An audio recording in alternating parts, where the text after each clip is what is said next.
I'm going to start it off this time. Nope. Hey, everyone. Well, welcome back. Hey, everyone, and welcome back to Whiskey Trek. Bye. Okay.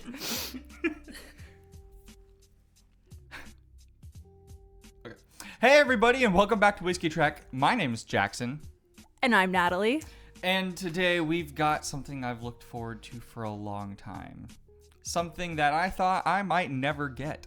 Something that a lot of people have said a lot of great things about. Well, it's on the thumbnail and probably in the title and right here on the table. It's Russell's 15 year. Oh, that intro was perfect. It felt a little dramatic, not loosey-goosey and lighthearted like we usually do. So, like we usually do. Okay, for not a fresh pop, that still sounded really good. Here's a little quick rundown. Russell's is owned by Wild Turkey. So this is Wild Turkey distillate at 15 years old. It is barrel strength as well. So it is 117.2. And it is a continuation of the aged releases that they're doing, like Russell's 13, which was super popular when it first released back in 2021. $250, I think, was retail. Oh. I think. Somewhere around there. But Wild Turkey has released so much stuff in that price range lately that it wasn't really a huge shock. The good news is that I've heard that it is well worth the 250 buckaroos you're expected to pay up for. Let's find out if that's true. Natalie? Cheers. Cheers. So I'm going to be so real with y'all. I have been fighting almost a cold this past 3 days, and my sense of smell is really starting to leave me, so I'm gonna try my best. I always do try my best, but this might not be the best for me. That's totally okay. I'll try and pick up the slack for you, so no worries. But you just do your best and enjoy what you can enjoy. Thank you.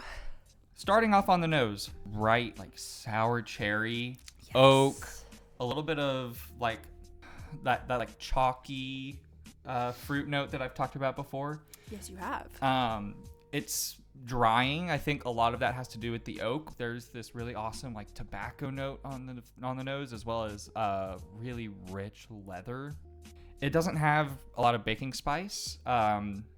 You know, typically what you would think of for Wild Turkey 101 is the baking spice, a little bit of lemon or orange peel. Honestly, it's kind of like some Camp Nelsons. So maybe they're pulling mostly from those rick houses, possibly.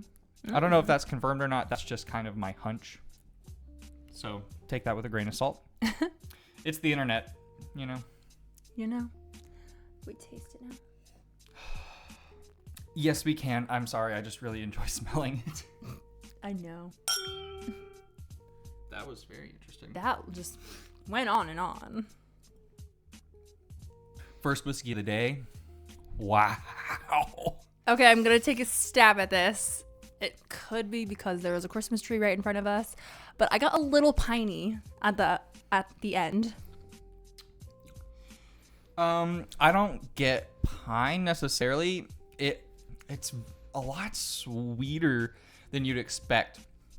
There's a base layer of sweet, molasses and maybe not molasses, maybe more syrupy. Okay, yeah, that's lighter. I like that. Syrup sweetness at the base, and then you've got just this tons of oak that punches you right in the mouth.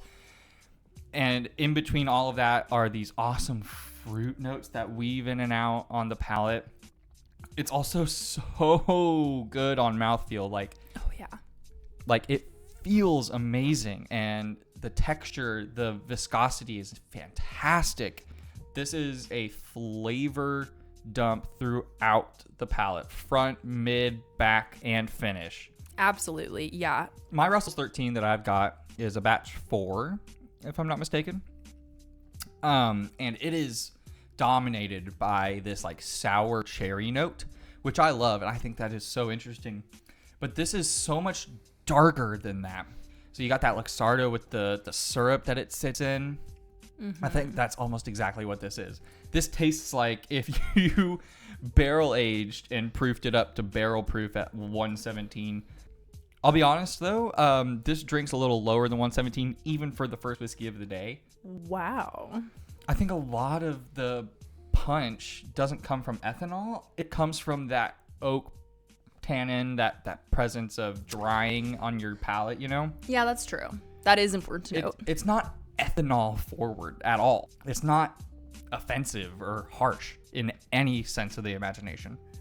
She's not offensive. She does not offend me, that is for sure.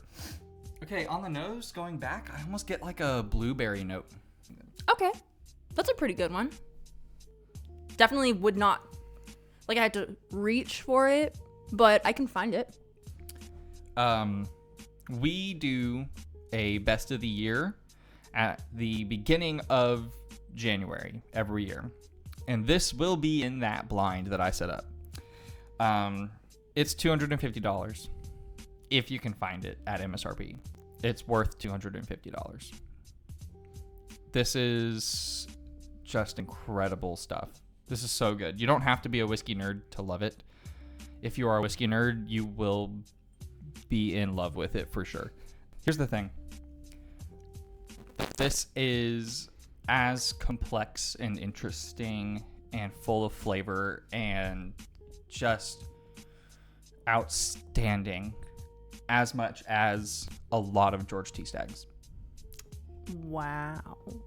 You heard it here, folks. I would pay $350 for this. It is super hard to find. I understand that, and I don't think you'll ever find it for retail. And I get that. It's a miracle that I have this one, right? Didn't think I would get this, so totally understand if you can't find one either. If you can find it at a bar, if it's 2-ounce pours, I think $80 is reasonable. Oh, it's a good metric. Okay. So $40 an ounce just to try it. Yeah, it's stupid awesome. It is stupid awesome. I don't know if it gets much better than that. We'll see how it does at the end of the year against some amazing bottles that we've got this year. All right, guys, that'll do it for us here at Whiskey Trek. We're looking forward to seeing how it fares at the end of the year. All right, cheers, guys. Bye.